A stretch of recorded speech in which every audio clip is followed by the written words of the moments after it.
en el SICOA una lista de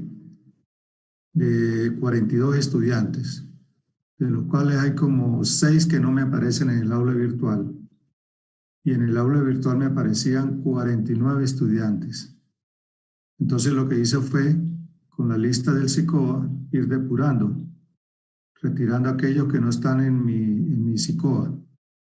Pero para serles sincero, no llamé a la secretaria, a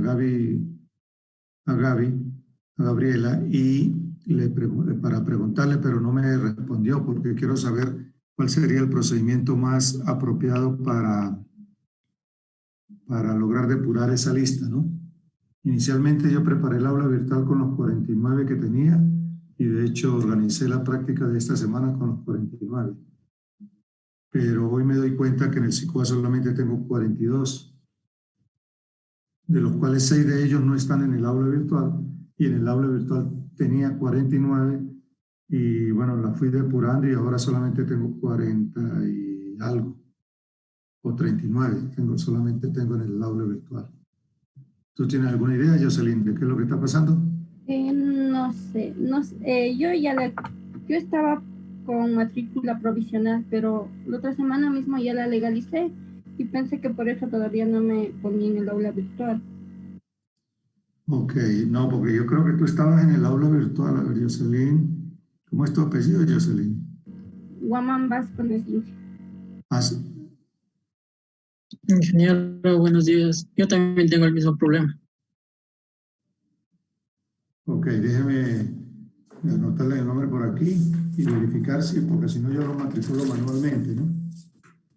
Pero yo sé que yo borré a Jocelyn porque no estaba en la lista del SICOA, Jocelyn. Por eso fue que yo te borré. Debe haber sido porque no tenía legalizada la matrícula ahí. Sí.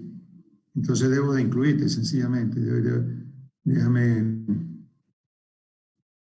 Jocelyn Vasco, ¿verdad? Guamán Vázquez. ¿Y Dani qué? Dani Caspi, ingeniero. Repite el apellido que no te lo... Dani Caspi. Ok. Tienes el mismo problema. Buenos días, disculpe, yo también tengo el mismo problema. ¿Cómo es tu apellido? Yukcha Cristian. ¿Apellido es Cristian? Yukcha. Inge, buenos días. Disculpe, yo también tengo un inconveniente. Me aparece en el aula virtual en el paralelo B y estoy matriculado en el A. Ah, y entonces, es que yo tengo que hablar con la secretaria a ver cómo depuramos todo esto, ¿no? Yo no tengo problema, o sea, lo que necesito es que ya necesitamos empezar a hacer exámenes, ya necesitamos empezar a hacer las prácticas y necesito organizarlo bien, eso es todo.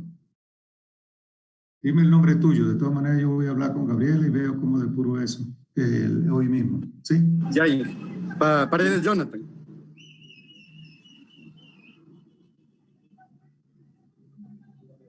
Ok, ¿alguien más está con ese problema? Yo, Inge, por favor. Stalin Núñez. ¿Cómo? Stalin Núñez. Sally. Ajá, Stalin Núñez.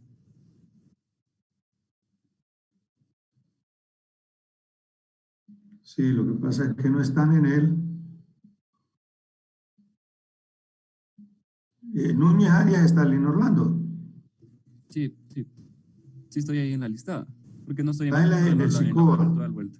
Está en el SICOA, pero no está en el aula virtual. Sí, porfa, que me ayude matriculando ahí, porfa.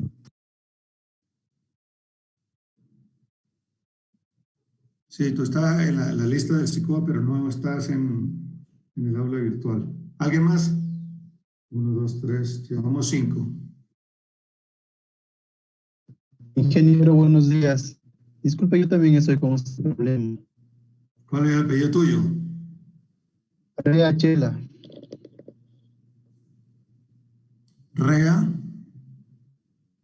Chela. Ajá, también está en la lista del SICOA, pero no. Pero no está en el aula virtual. Rea Chela. ¿Quién más? A ver, yo voy a leer aquí lo que yo tengo en la lista del SICOA. A ver, tengo Caspi Dani, que ya lo anotamos, ¿verdad? Sí, ingeniero. Tengo, eso está en la lista del SICOA.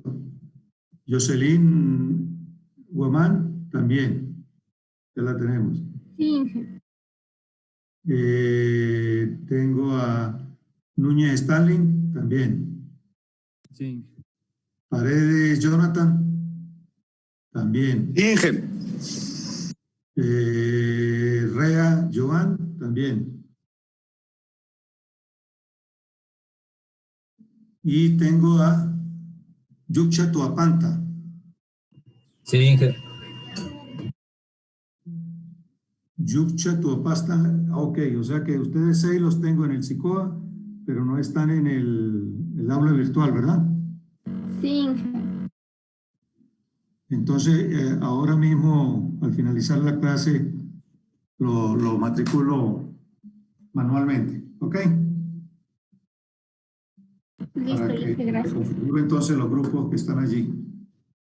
Bueno, ¿alguien más que tenga alguna inquietud con respecto a eso?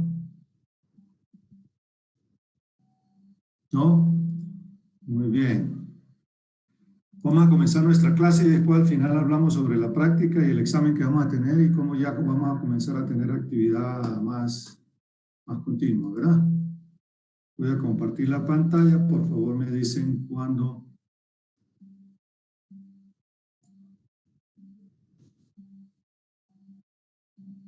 ¿Ya la ven? Sí, ingeniero. Perfecto. Bueno, hoy vamos con nuestra tercera clase formal. Vamos a seguir con nuestro tema 1, que es la introducción. Vamos a ver los tipos de materiales, la ciencia de materiales, qué tipos son. Y una cosa importante es que el viernes vamos a tener un examen de estas 2 últimas clases, de la de hoy y la anterior, ¿ok? Y el material ya está subido ahí en el aula virtual. Están en formato PDF, de tal manera que ustedes lo pueden bajar y pueden estudiar a partir de ahí. A ver, la ciencia de materiales básicamente estudia la materia sólida, investiga la relación entre los átomos o la estructura molecular de un material y sus propiedades micro y macroscópicas. Fíjense que es muy simple. Los átomos ustedes lo pueden pensar como bolas de billar. Ustedes conocen las bolas de billar, ¿no? Con las que se juegan la pool en algunos sitios. Son esferas duras, rígidas. Los átomos se organizan de diferentes maneras. Ya un matemático francés demostró que solamente se podrían organizar de 14 maneras, que se llaman las 14 redes de Brebé. Entonces, toda la materia que hay en el universo, pues, tiene átomos, y los átomos tienen una forma muy particular de organizarse. ¿Sí? Si están se organizan 2, 3, unos pocos átomos, hablamos de moléculas. Aunque las proteínas en general son moléculas muy grandes, pueden tener hasta 100.000 átomos, 600.000 átomos o 100.000 átomos. ¿Sí? Indudablemente que si ustedes piensan un poquito, depende de cómo se organicen esos átomos, pues va a determinarse las propiedades de ese material. Ustedes, por ejemplo, han oído hablar del diamante, ¿verdad? ¿Se han oído hablar del diamante? Sí, ingeniero. Sí. Bueno, el diamante son sencillamente átomos de carbono que están organizados en lo que se llama una estructura de diamante. Eso les dice poco en este momento a ustedes, pero si ustedes van a sitios donde hay, por ejemplo, coliseos, cubiertas o techos muy grandes, de áreas muy grandes, así como inclusive el comisariato o el coliseo, ustedes van a ver que en las columnas en general sale la columna y luego al final de la columna salen tres puntos de se divide en 3 que forman como un tetraedro, un triángulo, algo así. ¿Sí? Bueno, esa forma geométrica de organizarse es muy fuerte y ofrece una gran resistencia mecánica.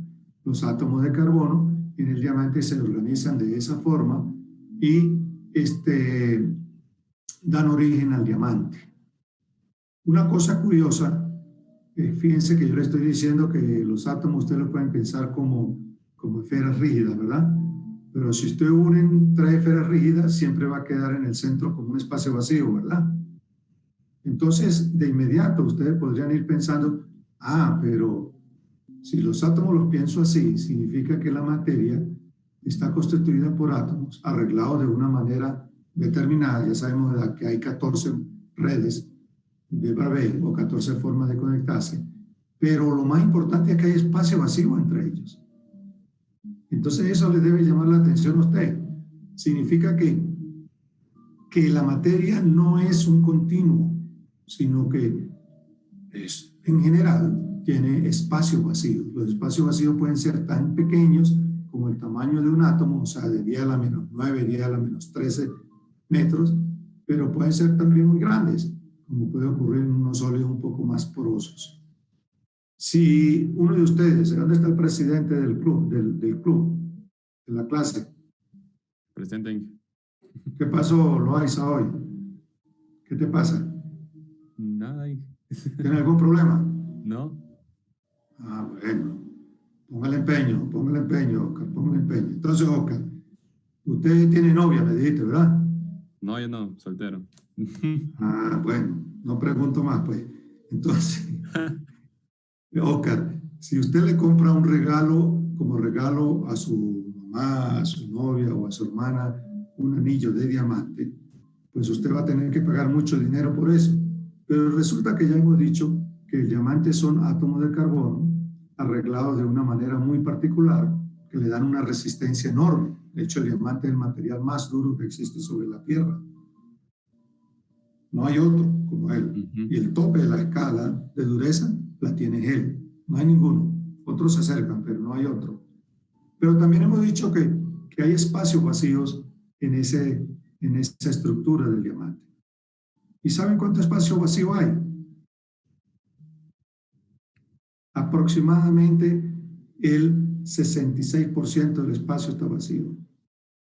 Entonces usted está pagando un alto costo por un diamante, pero resulta que el diamante son átomos de carbono arreglados de tal manera que hay espacios vacíos muy grandes. ¿Sí? Solamente le quería comentar eso, si usted va a invertir tanto dinero para comprarle un anillo de diamante a una persona querida, pues bueno, piense un poquito eso. Pero en general, lo que más me interesa en este momento es transmitirle a ustedes la idea de que la materia no es un continuo, sino que es más bien el producto de muchas partículas juntas. Y esas partículas en su escala más pequeña son los átomos. Entonces, de hecho, en la teoría de sólidos, hay teoría o mecánica de sólidos continuos que consideran que sí es un continuo, y hay teorías que consideran que no es un continuo. Entonces, dos ideas claves. La materia en general tiene espacios vacíos y dos, no es un continuo. ¿Sí? ¿Cómo usted verifica eso? Por ejemplo, hace muchos años yo trabajé en física de superficie y teníamos cámaras de acero a las cuales le hacíamos un vacío. ¿Qué significa eso, hacer el vacío? Bueno, agarramos una bomba y le extraíamos todo el gas que había dentro de esa cámara. Llegamos hasta ultra alto vacío, que es casi el vacío que hay en el espacio exterior, que son 10 a la menos 12 torr. O sea que allí no había ni un átomo de nada, se extraía todo. Pero tú cerrabas eso, cerrabas las válvulas y lo dejabas ahí por 3 días y a los 3 días ya encontraba hidrógeno dentro de la cámara. ¿Cómo entró ese hidrógeno? Que es el átomo más pequeño que ustedes pueden conocer. Entró porque puede percolar las láminas de la cámara de acero, o sea, penetra la lámina de la cámara de acero, se difunde a través del acero y sale por el otro lado. Entonces, son ideas importantes de los materiales. No son continuos, hay espacios vacíos, Hay átomos muy chiquiticos como el del hidrógeno y hay átomos muy grandes como el del osmio, ¿sí? Que pues son de dimensiones, por ejemplo, el osmio comparado con el hidrógeno puede ser de dimensiones hasta 100 veces mayor que el hidrógeno. Pero el hidrógeno es tan pequeño que puede atravesar láminas de acero, puede irse ahí, hipercolarse y irse. ¿Sí? Ok. Entonces, la ciencia de materiales básicamente estudia eso, ¿no? Dependiendo de cómo se arreglen los átomos, pues esos materiales van a tener unas propiedades. Una propiedad mecánica, una propiedad eléctrica, unas propiedades térmicas, unas propiedades electroquímicas y así sucesivamente. En general, la ciencia de materiales examina y entiende qué influencia las propiedades de un material, de manera que se puede seleccionar el material más apropiado para una aplicación particular. Por supuesto que si tú conoces la ciencia de materiales, tú puedes seleccionar el material apropiado para, bueno, construir un cohete para ir a la luna, o construir el cohete para el motor, las turbinas de avión, que usualmente están girando a altísimas revoluciones y están a temperatura de 700 grados. Entonces, todo eso es parte de la ciencia de materiales. Conocer las propiedades para poder seleccionar y después fabricar los materiales que se desean. En general, un material puede pertenecer a una de las siguientes 4 clases. Fíjense, hay materiales cerámicas o cerámicos, que son elaborados a partir de la arcilla. Hay metales, hay polímeros y hay materiales compuestos. Entonces, básicamente hay 4 tipos de materiales: cerámicos, metales, polímeros y compuestos. Pero entonces nos surge aquí una pregunta. Un simple ladrillo de arcilla, ¿a qué clase de estas pertenece? El hormigón, ¿a qué clase de estas 4 pertenece? Una varilla de refuerzo en una columna, ¿a qué clase de estas 4 pertenece? Vamos a estudiar un poquito más en detalle qué caracteriza cada una de estas clases para después poder dar respuesta a lo que tenemos allí. ¿Sí? Lo voy a poner en el modo de presentación porque no lo había puesto. ¿Ustedes ven ahí bien? Sí. Sí.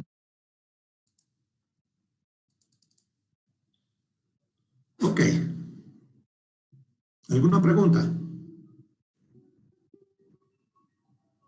¿No preguntas? No, ingeniero. Ok. Los materiales cerámicos. Fíjense que son sólidos inorgánicos, no metálicos, que son creados a través del calentamiento y enfriamiento. ¿Sí? Sólidos inorgánicos no son metales, creados a través del calentamiento y enfriamiento. Por ejemplo, un ladrillo, ustedes saben que el ladrillo lo moldean, lo colocan en el horno hasta 1950, 1000 grados Celsius, y luego le bajan la temperatura y listo, ahí tiene un material cerámico, una teja, una baldosa, un porcelanato. Sus propiedades características incluyen alta durabilidad, alta resistencia, pero es muy frágil, alta resistencia eléctrica y térmica, y tiene la habilidad de soportar el efecto de ácidos y del oxígeno. O sea que usted le deja caer un ácido y no sufre poco y no se oxida. ¿Sí? Tiene una alta resistencia eléctrica y térmica.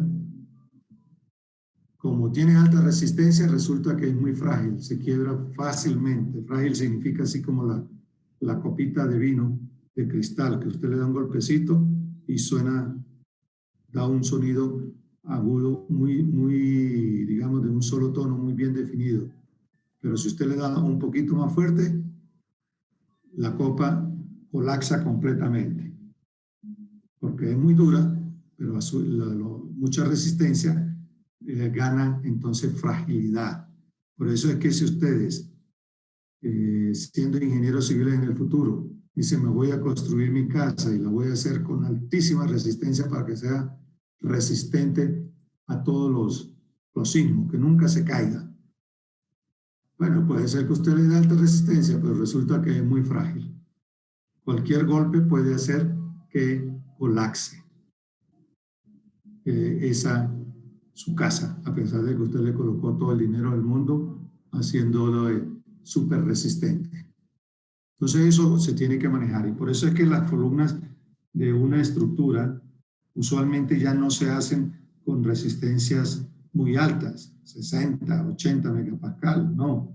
Inclusive se hacen con resistencia de 35, 40 megapascal para poderle darle chance a la columna de que se pueda deformar, que pueda disipar la energía y no simplemente colapse como colapsa la copa de vino cuando se le da el golpe, que es tan resistente, pero con un golpecito falla. Recuerden una cosa, hay dos tipos de falla. Los materiales fallan de dos maneras. De una manera frágil, ¿sí? O sea que cuando se le da un golpecito, colapsa todo, es como un terremoto que se desata, todo se destruye, ¿sí? Y una manera dúctil. La manera dúctil, ¿cómo es? Algunos de ustedes han agarrado un alambre de metal, por ejemplo, y lo han tratado de reventar, por ejemplo. Lo tensan, lo tensan, lo tensan, de momento sienten que se va más fácilmente hasta que revienta, ¿verdad? Bueno, la sección transversal del alambre se está disminuyendo. En la sección transversal se están creando poritos vacíos, que cuando llegan a ocupar cierta proporción de la sección transversal, ya se revientan. Pero eso es lo que se llama una falla dúctil. ¿Cuál es la diferencia entre una falla dúctil y una falla frágil? Bueno, la falla dúctil no colapsa así con un solo golpe y que se destruye todo, sino que sigue disipando energía, se distorsiona, se deforma y va lentamente. En otras palabras, te avisa a ti que el colapso se aproxima. Mientras que la falla frágil no avisa, no te dice a ti, hey, esto va a colapsar aquí, no, sino cuando se dio, es como un desastre, una avalancha que se desata en el momento, se rompe todo, se destruye. Entonces, dos formas en que fallan los materiales, la forma frágil y la forma dúctil, ¿sí? La cerámica, como son muy frágiles, pues obviamente fallan del modo frágil. Y ustedes ven, tú tiras una cerámica, una baldosa al piso y se destruye en 3, 4, 5, 6 pedazos, sencillamente. ¿Sí? Ahora lance usted un pedazo de lámina metálica al piso. No se destruye. Se puede deformar, pero no se destruye. Por eso la tendencia actual de hacer las estructuras de metal. ¿Por qué? Porque él se podrá deformar, pero no se va a derrumbar, no va a colapsar completamente. ¿Y qué significa eso de que no se colapse? Pues significa que se salvan vidas. Significa, al no colapsar, se salvan vidas. La cerámica en general se pueden dividir en dos clases. Entonces, lo que son cerámicas tradicionales y cerámicas avanzadas. Ustedes recuerdan el transbordador espacial. El transbordador espacial tenía un recubrimiento de cerámica que soportaban hasta los 3.500 grados Fahrenheit, una cerámica especial diseñada para eso. Como ya se conoce bastante sobre los átomos, los materiales, la química de los materiales, técnicamente hoy en día se pueden diseñar materiales con muchísimos atributos muy específicos para una aplicación muy particular. ¿Sí? Algunos de los materiales cerámicos incluyen ¿qué? Fíjese, tubos de alúmina. ¿Alúmina qué es? Alúmina es un óxido de aluminio, Al2O3, que se forma en la reacción del aluminio con el oxígeno. Ustedes ven todos esos perfiles que son de aluminio. Ustedes lo han visto, ¿verdad? Ustedes también detállenlo para que vean que si van con más detalle, van a observar que hay una película muy delgadita de color blanco, blanquecino, que cubre toda la partícula, todo el perfil de aluminio. Bueno, resulta que el aluminio, una vez que se expone al ambiente, reacciona con el oxígeno y se forma esa película muy delgadita de óxido de aluminio, Al2O3, alúmina. Esa alúmina es muy inerte químicamente, es muy resistente y es lo que le da la propiedad a esos perfiles de aluminio para que no se oxiden y se conserven así, conserven su apariencia desde el primer momento, o sea, que no se deterioren. Los, digamos, instrumentos de cocina que son de cerámicas especiales. Fíjate, estos son trajes antibalas para aquí puse a un perrito, ¿no? Pero los trajes antibalas podrían tener cerámicas para protegerlo. Implantes biomédicos, toda una placa de una cerámica que se coloca a una persona que se ha fracturado el cráneo. Las hojas de las turbinas de un jet, esas son las hojas de turbina, esto es toda una obra de ingeniería, estas hojas de turbina de jet, eso no es simplemente meterla en el torno de hacerlas. O sea, los materiales está hecho de una manera particular, esto es como un cristal. Un cristal es un sólido cuyos átomos están ordenados periódicamente y perfectamente, y entonces por eso es que se logran estas propiedades tan altas. Esto puede estar girando a altísimas revoluciones, 50.000 revoluciones por minuto, y la temperatura puede ser hasta 700 grados. Esas hojas son en general de material cerámico. ¿Sí? Volviendo atrás, los materiales cerámicos, sólidos inorgánicos, son no metálicos, no reaccionan con el oxígeno, tienen buena resistencia a los ácidos, alta resistencia eléctrica y térmica, son frágiles, ¿sí? Son muy duraderos y tienen alta resistencia a la compresión. ¿Ok? Los metales en general tienen propiedades tales como buena conductividad eléctrica, o sea, son conductores eléctricos, tienen alta resistencia y dureza, resisten bastante bien el calor y la corrosión. ¿Cuáles ejemplos? Tenemos los rieles de los trenes, tenemos piezas, engranajes de aluminio fundido, y tenemos aquí un stent de nitinol. Ya vamos a ver qué es el nitinol. El stent, ustedes ven que es como una manguerita con una malla flexible. Bueno, ya vamos a ver para qué sirve eso y qué es eso. Estos metales son usualmente maleables, o sea que tú le puedes dar forma, dúctiles, y tienen una mayor densidad que los materiales no metálicos, o sea, son muy densos. Eso les voy a recomendar yo a ustedes que mantengan siempre presente la idea de densidad. Cuán denso es un hormigón, cuán denso es un ladrillo, cuán denso es una barra de acero. La barra de refuerzo usualmente tiene una densidad que es 4 o 5 veces mayor que la del hormigón, ¿sí? Eso lo tienen que tener presente siempre porque recuerden que ustedes van a calcular cosas en función de metros cúbicos y en función de peso, y eso significa costos. Entonces ustedes tienen que tener clara esa idea. Los metales en general tienden a perder electrones en reacción cuando reaccionan con el oxígeno. Los metales comunes incluyen hierro, cobre, oro, plata, estaño, aluminio, titanio. ¿Sí? Hay aleaciones metálicas que nosotros llamamos acero, nitinol, bronce, hierro fundido y latón. ¿Sí? El nitinol, que se llama aquí stent, que le dije que le iba a hablar después, esto es lo que le ponen a las personas que tienen problemas en las arterias y tienen sus arterias demasiado averiadas, y entonces les hacen la cirugía y le insertan un trocito de nitinol. ¿Sí?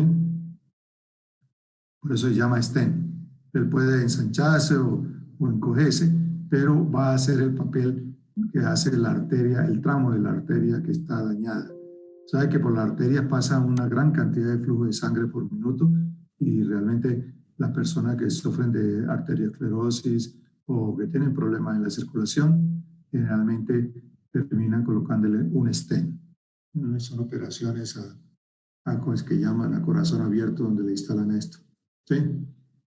Los polímeros Son moléculas que consisten de una cadena larga y repetitiva de una unidad pequeña denominada monómero. Entonces ahora tenemos una unidad pequeña que se llama monómero. Si esto se repite, forma una cadena larga y repetitiva que se va a llamar polímero. Son fuertes, flexibles, son bastante inertes, o sea, no reaccionan químicamente con facilidad y son moldeables. Existen básicamente dos tipos de polímeros. Polímeros sintéticos que son elaborados de componentes artificiales, por ejemplo, el nylon, el polietileno, el poliéster, el teflón y el epoxi.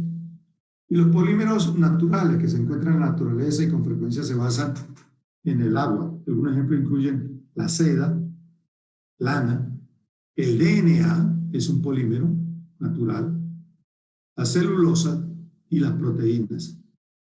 Fíjense que estas son cintas de polietileno, que es un polímero sintético, ¿ves? Esto que se usa con aplicaciones para aplicaciones de circuitos eléctricos, y eso es un polietileno. O esto que se usa como para soporte o mantener restringido el movimiento del codo o de cualquier articulación, son de neopreno. Es un polímero sintético, neopreno. El DNA es un polímero, una molécula que resulta de la repetición sucesiva de una unidad básica que se llama monómero y es un polímero natural. La seda o el algodón es un polímero natural. ¿Lo ven? Claro, nosotros vamos a tener posteriormente una clase de cada uno de estos materiales y vamos a ver los ensayos que se hacen a cada uno de estos materiales. Ahorita es simplemente una introducción de las 4 categorías básicas de materiales. Los composites, materiales compuestos.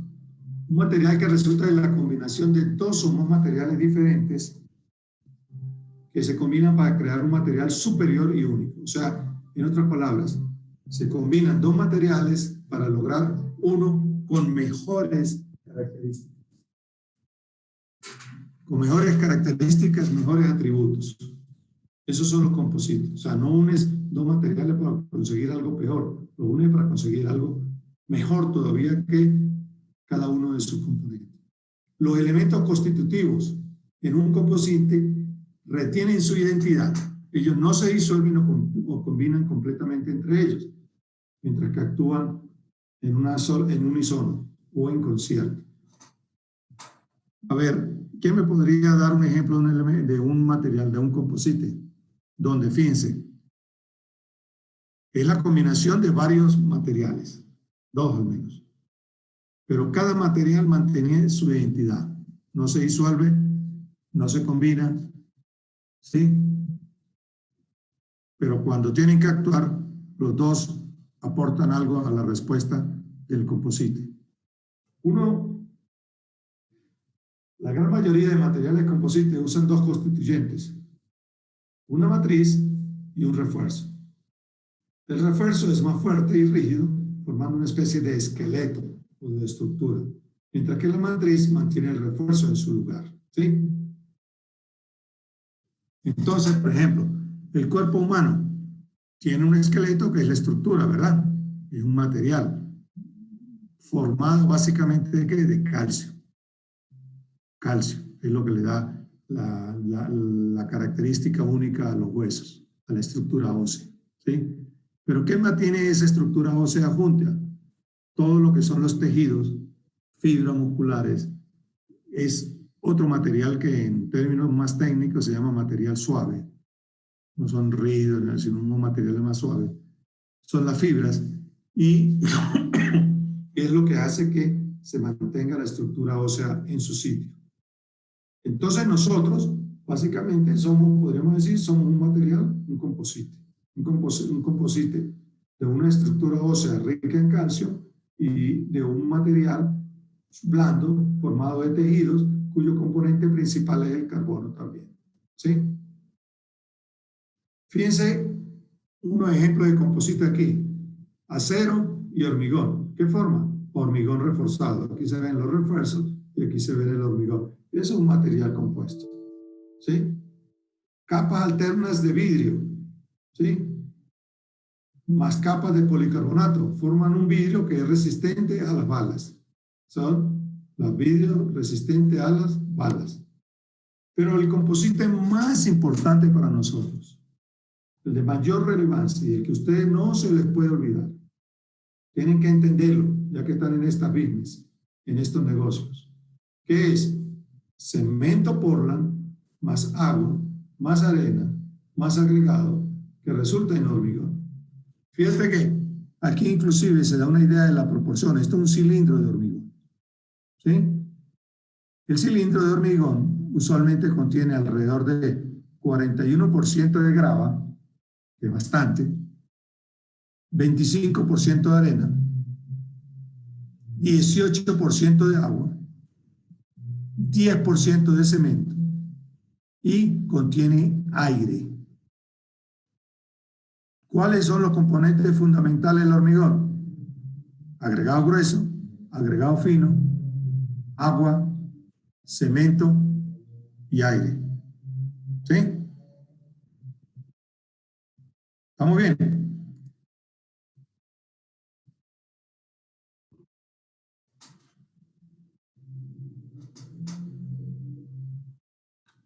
Sí, Sí, Ok. Entonces, vamos a hacer hincapié en esto. El composite exhibe características diferentes a las de sus materiales constituyentes. El hormigón se comporta de una manera muy diferente a la como se comporta la grava o la arena o el agua o el mismo cemento. ¿Sí? Este es el material más común empleado. Y fíjese que se piensa que en la Tierra anualmente se producen cerca de 7.500 millones de metros cúbicos de hormigón. 7.500 millones de metros cúbicos de hormigón. Para que ustedes tengan una idea, sería para hacer un muro que pase por el Ecuador, le dé a la vuelta a la Tierra y que tenga 27 metros de alto. O sea que se produce hormigón, pero en cantidades enormes, en un mundo que pues, está en desarrollo y desarrollándose, eso es, sencillamente. Y por eso es que de hecho la industria del cemento es la que más contamina al ambiente, aporta casi el 18 o 20% de los gases del efecto invernadero. ¿Pero por qué? Porque, bueno, se está consumiendo el cemento, se está produciendo hormigón porque se están construyendo obras, infraestructura. En general, el hormigón está compuesto de, y fíjense que vamos a hablar de hormigón y no de concreto, ¿no? Después en el futuro vamos a hablar de hormigón fresco y hormigón endurecido. El hormigón endurecido sería lo que más se acerca a la idea de que tenemos nosotros de concreto, que es una idea más anglosajona, para referirse al hormigón endurecido. Entonces el hormigón está compuesto de cemento Portland, agua, arena y agregado grueso. Sus propiedades finales dependen de qué? De las propiedades de cada uno de los constituyentes. El agregado grueso aquí no pierde su identidad, sigue siendo agregado grueso. La arena sigue siendo arena, ¿sí? El agua reacciona con el cemento, ¿sí? En una matriz donde hay aire para formar un aglomerante. ¿Qué significa eso? Para mantener los agregados gruesos y finos juntos, para mantenerlos atados, amarrados. Y por eso es que le da los atributos al hormigón. Y por eso se llama aglomerante. El cemento Portland, en particular, es un material cerámico y eso lo vamos a estudiar nosotros. Resulta de la quema de arcilla y caliza en un horno a 1500 grados. Ese gran tubo circular que ustedes ven ahí en la cementera Chimborazo es un horno que uno de los extremos está a 1500 grados Celsius, muy alto. Ese cemento, cuando se combina con agua, reacciona y forman los elementos constituyentes básicos del hormigón. Eso lo vamos a estudiar nosotros en la última tercio de la clase de este curso. ¿Alguna pregunta? ¿No tienen preguntas? A ver, vamos a ver, si no tienen preguntas, yo hago las preguntas, ¿no? ¿Qué me les pasa hoy que están como apagados, están como dormidos? ¿Está haciendo mucho frío? No, Inge, no estamos apagados, estamos atendiendo. Sí, ¿Qué dice? Perdón que no te oí. Digo que no estamos apagados, sino que estamos atendiendo. Ok, muy bien. Dígame, Garzón, Jordi. Aquí, digo, Inge, disculpen la pregunta. ¿En qué sentido se usaría más o menos en una construcción? Por ejemplo, nos dijo del concreto reforzado, que era con hierro, y en cambio el hormigón armado es con acero, entonces no sé cuál sería, digamos, más propenso a usarse y por qué sería de pronto los costos o más fácil el acceso para ese material. A ver, eso lo vamos a ver también en una clase próxima. Nosotros vamos a tener una clase específica de cada uno de estos materiales, ¿no? De cerámico, metálico, orgánico. Cuando veamos la de los metales, vamos a hacer focus en las aleaciones de hierro. Es muy difícil tener hierro puro. O se tiene lo que llama hierro dulce, hierro gris, muchas versiones de hierro, pero en general lo que se tiene son aleaciones de hierro. Y el acero es una aleación de hierro. Una aleación de hierro que contiene, fíjese, presta bien atención, es una aleación de hierro que tiene propiedades muy, muy diferentes al hierro puro y súper apropiadas para aplicaciones estructurales, simplemente porque tiene un 0.8, 0.6% en peso de carbono. O sea, una pequeña, mínima cantidad de carbono es la responsable de todas las aleaciones de acero que usted pueda conocer y de todos esos aleaciones de acero que son con súper propiedades para aplicaciones muy específicas, ¿sí? Entonces, en general, las barras de refuerzo son aleaciones de hierro, acero, ¿sí? Ya eso lo vamos a estudiar también y vamos a ver qué tipo de aleaciones son. Entonces, no vamos a encontrar solamente barras de hierro puro, no, porque el hierro puro es muy difícil de tener. En todo caso, tiene un hierro que es muy oxidado, tiene mucho carbono, o sea, tiene unas aleaciones de hierro que son pobres en su desempeño, ¿sí?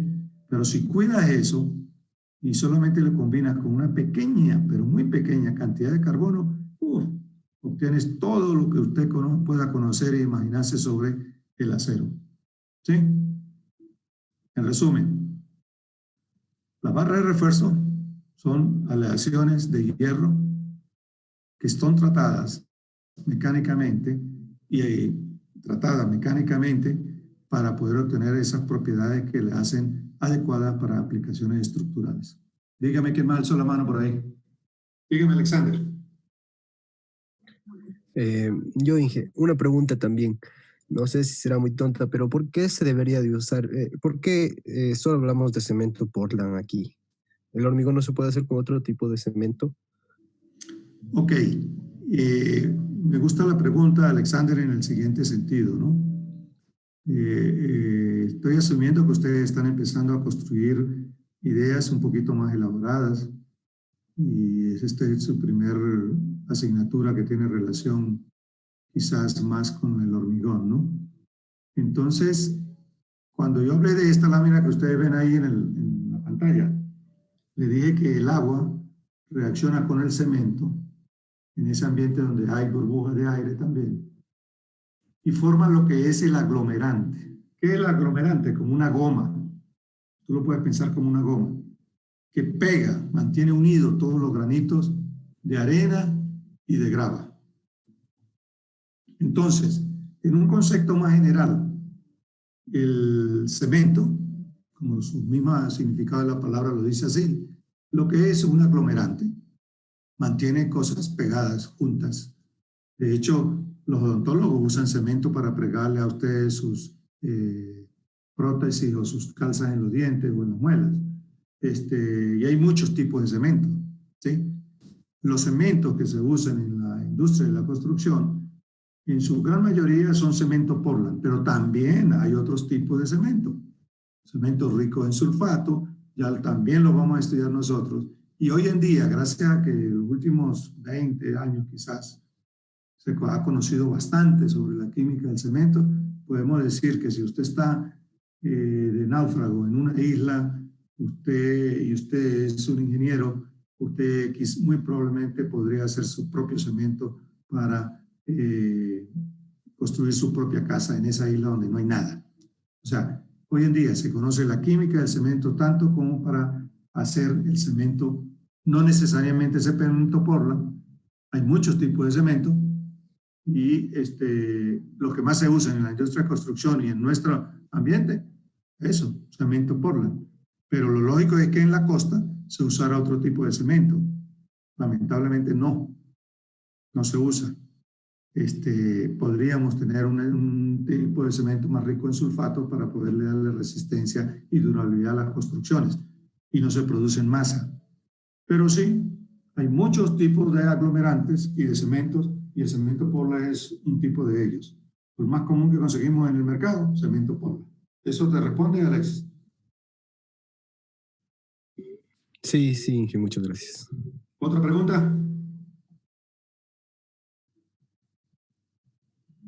Fíjense que es bonito, ¿no? Me gustaría, claro, no me he extendido mucho en esta lámina porque quizás podría hablar mucho sobre cada una de estas láminas, pero he organizado toda la clase para que sean un pequeño número de láminas muy precisas, muy concretas. Pero todo este material va para el examen que van a tener ustedes el 18, creo que es. Ya lo vamos a ver. Sigamos entonces. En general, el ingeniero civil debe conocer los materiales con los que se construyen sus obras. ¿Por qué? Bueno, porque en general el ingeniero civil se va a ver involucrado en seleccionar material y dimensionar material, o sea, darle las dimensiones apropiadas a elementos y seleccionar qué material va a usar para tal cosa. ¿Sí? En general, esos ingenieros civiles, los futuros ingenieros civiles, como son ustedes, van a seleccionar y dimensionar los materiales en concordancia con el elemento en consideración, su funcionalidad, seguridad y criterio de calidad, entre otros. No es lo mismo seleccionar un hormigón para una columna, para una viga, para una fundación, para unos pilotes, para una represa de agua o simplemente para unos pilotes difractores de onda sísmica, por ejemplo. No es lo mismo. Todo eso forma parte de la ingeniería que se tiene que hacer. Pero ustedes tienen que aprender a tener idea de los materiales, conocer los materiales para poderlos seleccionar y para poderles dar las dimensiones apropiadas y poder estimar los costos. ¿Sí? El ingeniero civil debe ser responsable por la selección, especificación y control de calidad de los materiales a usar en su trabajo. Tiene que tener un buen control de la calidad de esos materiales. Estos materiales deben satisfacer ciertos criterios o poseer ciertas propiedades. Entre los criterios de calidad tenemos ¿cuáles? Factores económicos, propiedades mecánicas, propiedades no mecánicas, consideraciones de producción y construcción, propiedades estéticas, consideraciones que tienen que ver con desarrollo sustentable, entre otros. ¿Sí? Fíjense, son criterios de calidad. Y en general ustedes se van a ver en la situación donde tienen que seleccionar la mejor calidad con el menor costo, menor cantidad de dinero.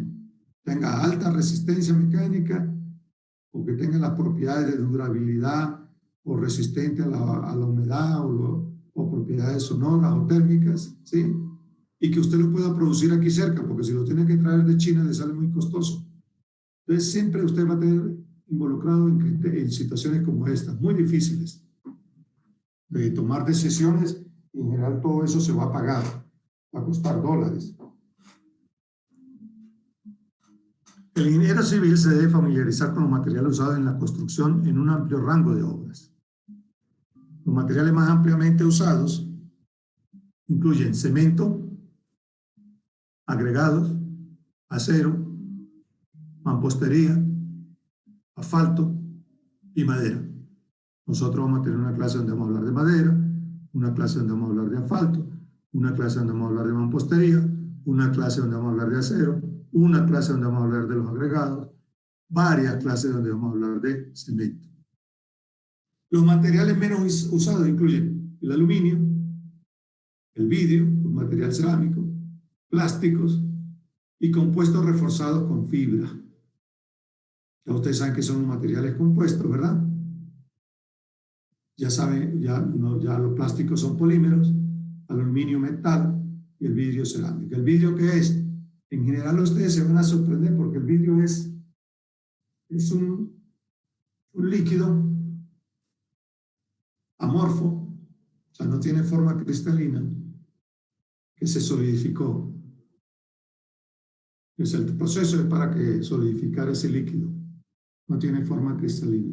Si ustedes llegan a ir a Roma o a sitios donde hay castillos y monumentos muy viejos, por ejemplo en Roma pueden ver en algunas de esas catedrales donde hay vitrales, donde hay ventanas con vidrio de colores, y si ustedes se percatan, como ellos están verticales en la base de la ventana, ya el vidrio empieza a estar un poquito más grueso. Claro, tienen ahí desde el año 1000, desde el año 1200, pues ese líquido amorfo que está en un estado inestable, pues se ha ido, digamos, escurriéndose hacia su base.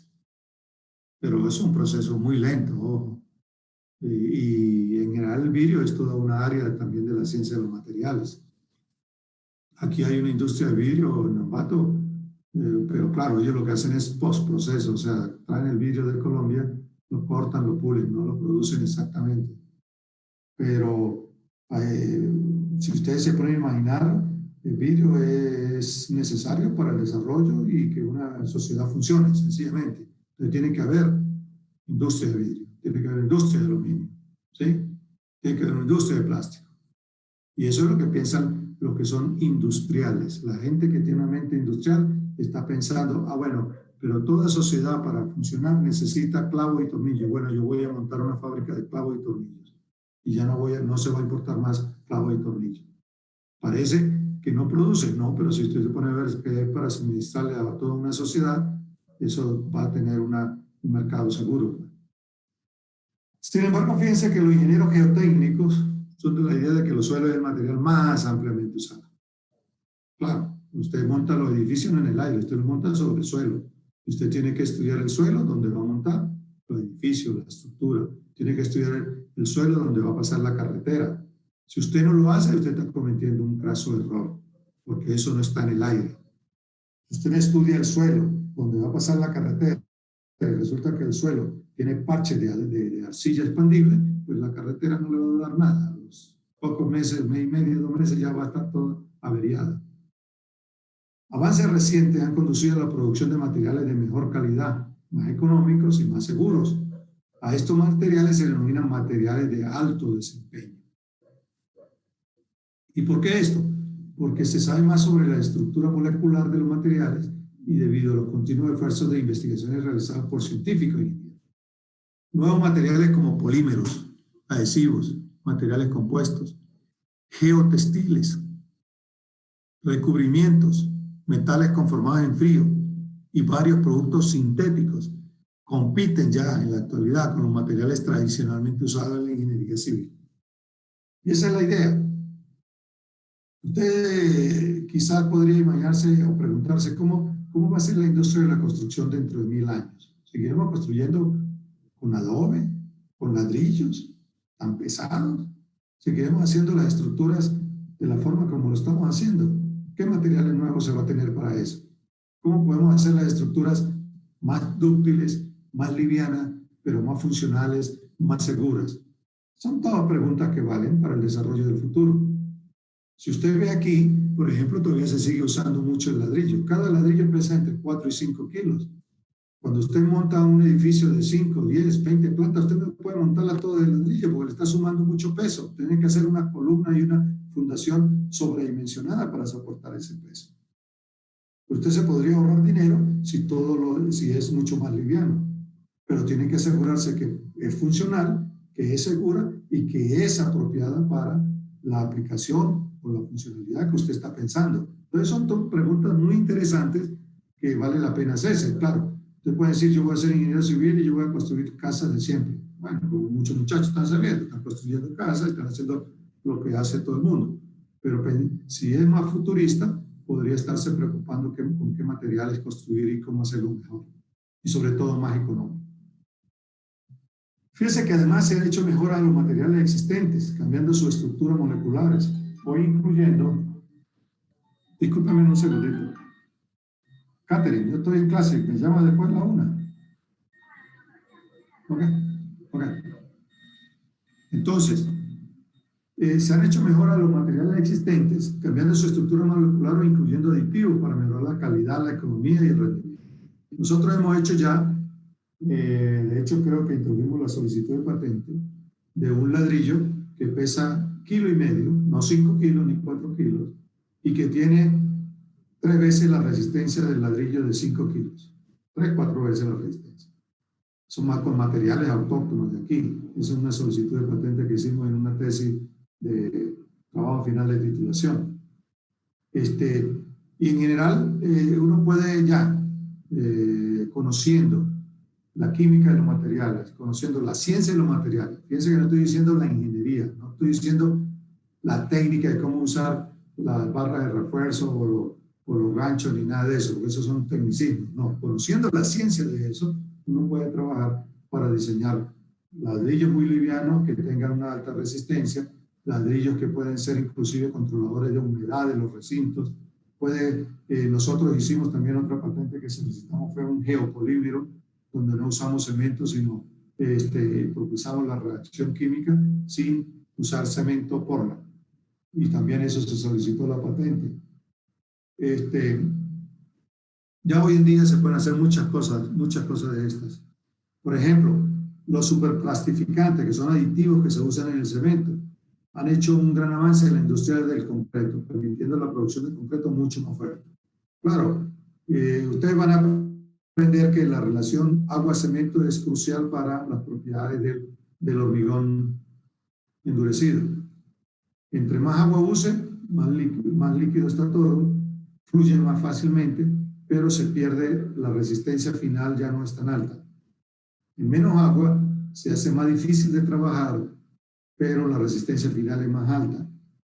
Entonces, ¿qué se hace? Se usan aditivos como superplastificantes para usar la menor cantidad de agua para hacer trabajable, porque se pueda fluir y transportar ese hormigón, y así obtener un hormigón ya endurecido con alta resistencia, simplemente usando menos agua y unos aditivos llamados superplastificantes. Eso lo vamos a ver en una clase en nosotros futuros.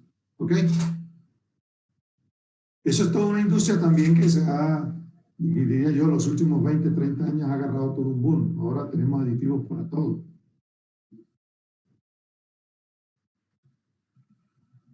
Por ejemplo, las juntas hechas de material elastomérico han mejorado la seguridad de las estructuras de gran altura en áreas con actividad sísmica.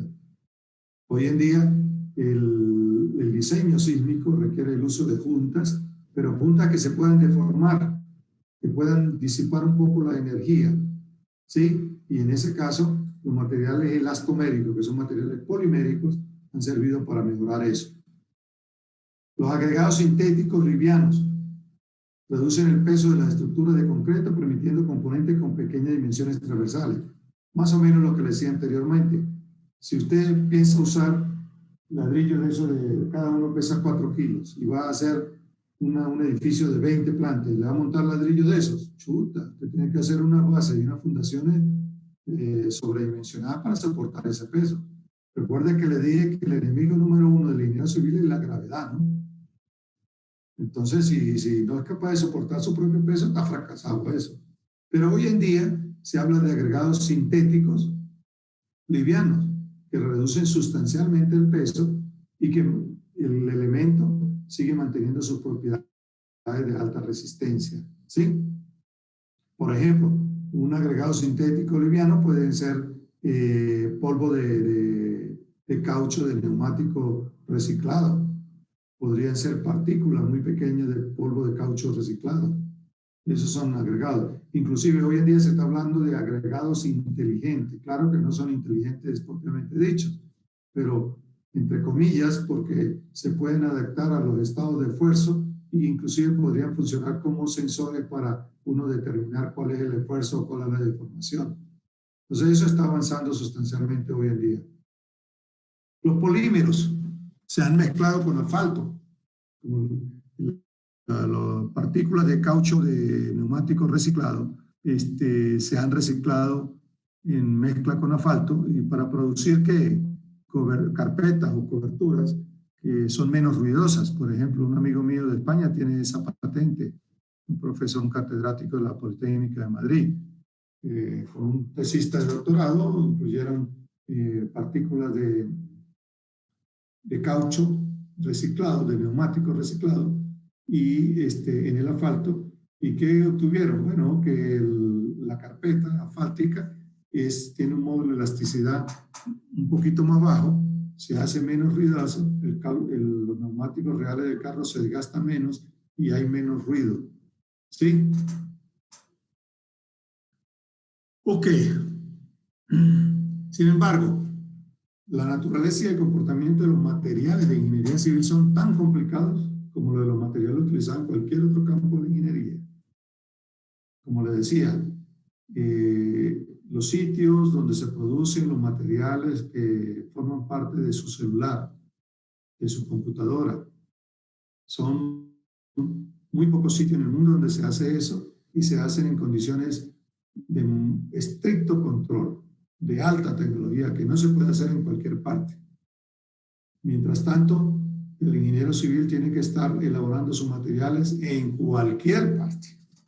En cualquier parte tiene que poder preparar su hormigón, en cualquier parte tiene que hacer uso de lo que está disponible, de los agregados finos, gruesos, del cemento que está disponible, y entonces tiene que arreglárselas. Esa es la diferencia. En un caso, se necesitan sitios con altísima tecnología y únicos en el mundo, y en otro caso se hacen en todas las partes del mundo, pero necesita un cierto control. Y por eso es que usted ve en esta materia, ensayo de materiales, para tener un cierto control para lograr la reproducibilidad apropiada de los hormigones y de lo que usted prepare. Debido a la gran cantidad de materiales utilizados en proyectos de ingeniería civil, el ingeniero trabaja con materiales disponibles localmente, que no son tan refinados como los materiales utilizados en otros campos de ingeniería. Por ejemplo, en mi primer año que yo estuve aquí en Ecuador, en el 2015, estuve en Loja, y habían unas empresas chinas allá que sencillamente me comentaban que agarraban el suelo y se lo metían en el barco y se lo llevaban. ¿Por qué? Porque, bueno, hay sitios donde se encuentran muchos materiales que hoy en día son muy valiosos, mucho más valiosos que el oro. Por ejemplo, tierras raras, el lantano, el tántalo. Esos son materiales, metales que se llaman en la tabla periódica, se llaman tierras raras, que se usan en los dispositivos microelectrónicos de la actualidad y que son muy costosos el procesarlos. Entonces, ellos sencillamente, los chinos, se llevan ese barco lleno de tierra para China, allá lo procesan y bueno, el poquito de tierra rara que saquen ya justifica todos los costos. Y eso lo preparan y nos lo mandan a nosotros en computadora, nos lo mandan a nosotros en nuestro reloj, nos lo mandan a nosotros en nuestro audífono, en un montón de dispositivos electrónicos. Ya súper industrializado y donde se ha generado un valor agregado enorme, enorme. Ecuador tiene la gran virtud, por su posición geológica, es muy activa, tiene cerca de 84 volcanes y entonces es fácil conseguir suelos donde están ricos en titanio, ricos en circonio, ricos en otros materiales que no se explotan. Bueno, una vez que tuvo también una tesis, estuvimos trabajando con las arenas de mar. Una gran sorpresa nos llevamos cuando hicimos el análisis de la arena de mar, por allá de Esmeralda. Sí, Esmeralda era, o de mar. Era por allí. Cuando hacemos el análisis, la pasamos por un también, nos quedamos con la parte más fina, hicimos el análisis y resulta que encontramos que tenía más del 50% de titanio. Un kilogramo de titanio cuesta alrededor de los $5.400. es costosísimo. Y uy, pero qué cantidad de titanio. Repetimos el experimento 2, 3 veces y nos siguió dando. Uy, qué raro esto, hay que reportarlo. Bueno, resulta que ya el Ministerio de Minas tenía esos sitios, lo que llaman ellos arenas titaníficas,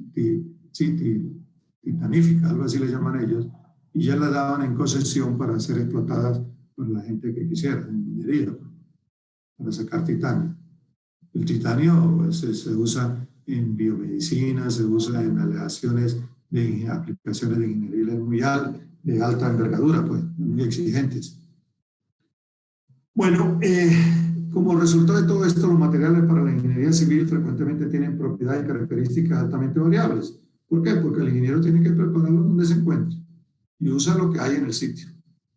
Entonces, a diferencia de los materiales que se usan en las microcomputadoras o en los relojes o en los celulares, que tienen que ser materiales muy puros, que siempre se comportan de la misma manera, estén donde estén, pues el ingeniero civil logra materiales que no necesariamente son idénticos a los anteriores, porque hay muchas fuentes de variabilidad.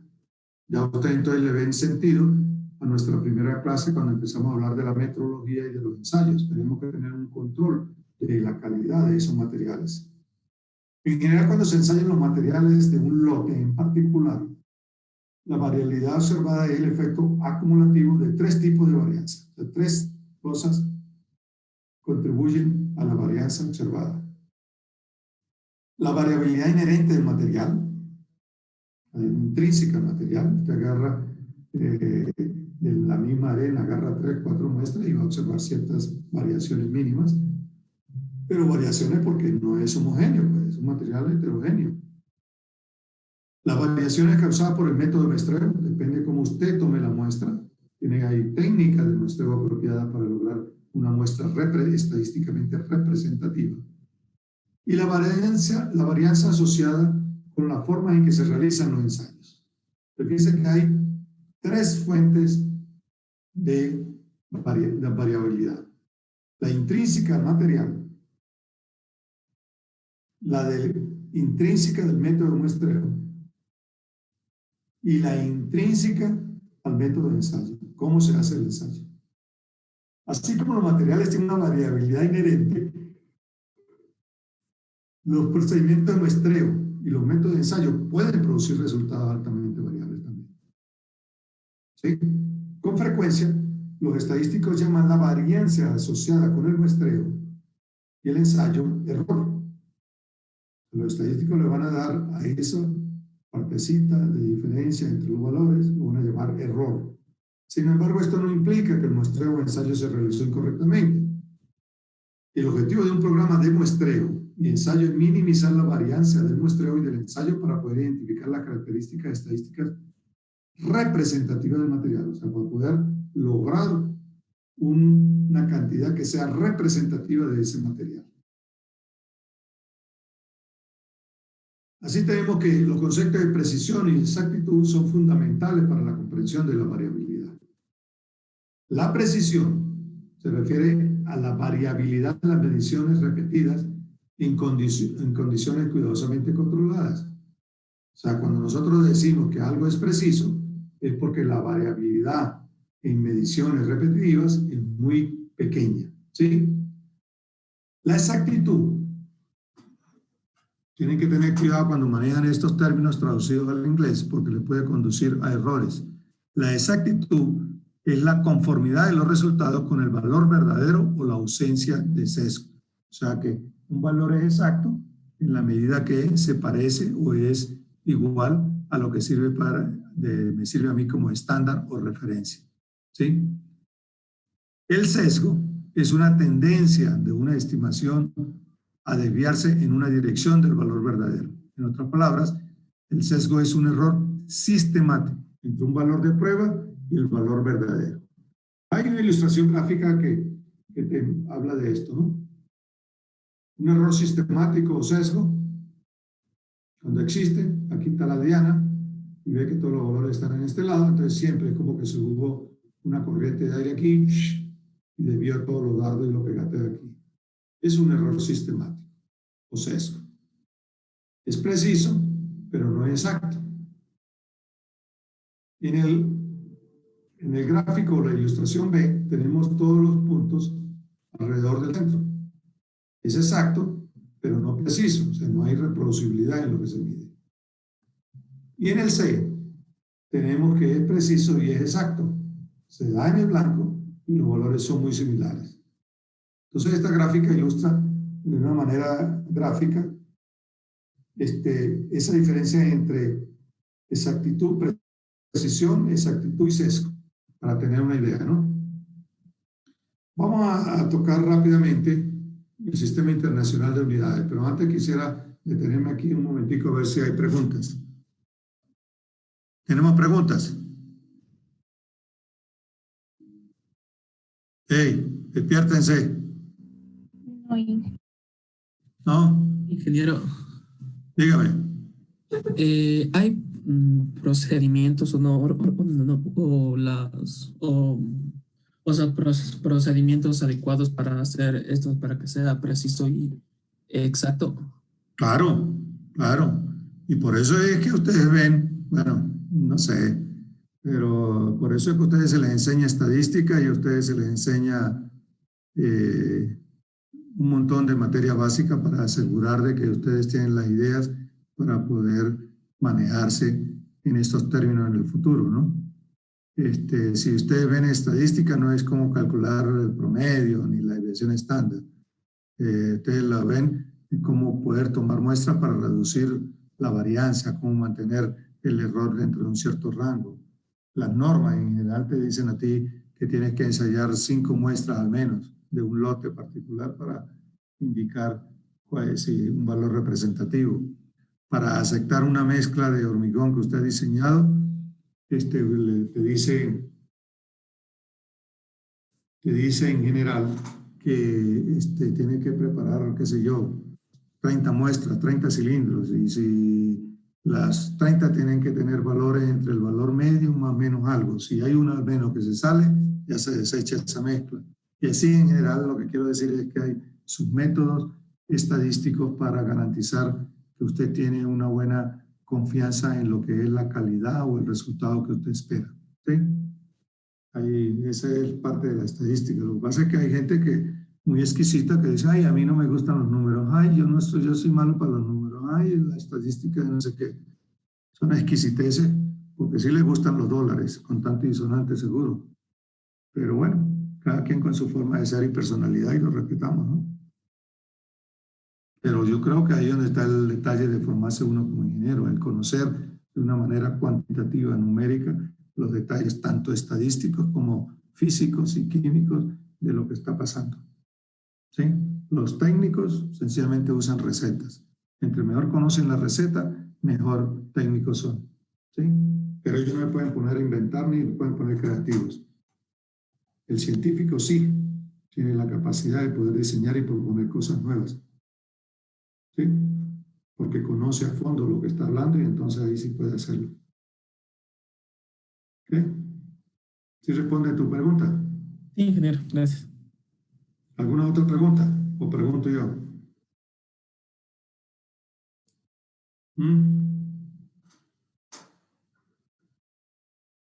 A ver, ¿quién veo aquí dormido? No veo ninguna cara, pero me parece que Allinson está bien dormido. A ver, Allinson Zapata.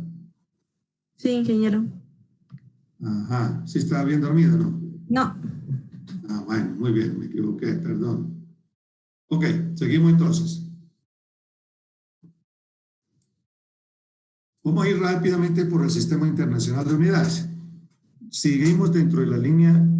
Yo espero que ustedes me vayan agarrando la lógica de cada clase y cómo eso está empatada con la clase anterior y con la clase que sigue. Y no vean cada clase como un discurso aislado o meramente un discurso ahí donde yo me fallé, bla, bla, bla, bla, ya tengo la garganta seca, ustedes medio escucharon algo y nada pasa en este mundo. Todos seguimos siendo felices como usualmente pasa. Cuando, bueno, uno es ignorante de muchas cosas, ¿no? Cuando uno es ignorante, uno es la persona más feliz. Porque no sabe qué pasa, está listo, está feliz. ¿Sí? Si no, vean ustedes en su misma casa quién es la persona que vive más preocupada. O su papá o su mamá, porque están más conscientes de todo todas las cosas que están pasando, mientras que ustedes están un poquito menos conscientes porque su papá y su mamá le están tratando de tapar a ustedes, descubrir la espalda, ¿verdad? Pero en realidad ellos sí tienen una mayor conciencia de cuál es lo duro, de lo que se está pasando y cómo se está desarrollando las cosas en el momento. Entonces, tienen que tener la lógica de cada una de las clases. Ahorita vamos a ver el Sistema Internacional de Unidades de una manera muy rápida, estoy seguro que lo han visto en otras oportunidades, pero tienen que tratar de, sobre todo, mentalmente ustedes exigirse a siempre usar el Sistema Internacional de Unidades. Ya vamos a ver por qué la importancia de ello.